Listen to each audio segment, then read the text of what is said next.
मित्रांनो, ज्ञानाचा सर्वात मोठा शत्रू अज्ञान नसून मला सगळ्यातलं सगळं कळतं हा भ्रम आहे.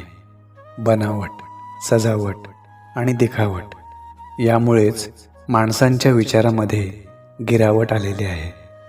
चेहरा अनेकदा खोटं बोलतो आणि माणसाचा खरेपणा हा वेळ आल्यावरच कळतो. चेहऱ्याने ओळख होते, पारख नाही. सत्य आणि स्पष्ट बोलणारा माणूस जरी कडू वाटत असला तरी तोच खरा योग्य मार्ग दाखवत असतो. म्हणून सल्ला नेहमी स्पष्ट बोलणाऱ्याकडूनच घ्या, गोड बोलणाऱ्यांकडून नाही. माणूस कोण आहे यापेक्षा त्या माणसात काय आहे हे जास्त महत्त्वाचं असतं. पुस्तकांप्रमाणे माणसांना पण वाचायला शिका, कारण पुस्तकं माहिती देतात आणि माणसं अनुभव. स्वतःला अनुभव येईपर्यंत थांबत बसण्यापेक्षा दुसऱ्यांना आलेल्या अनुभवातून शिकण्याचा प्रयत्न करा, अन्यथा आयुष्य कमी पडेल.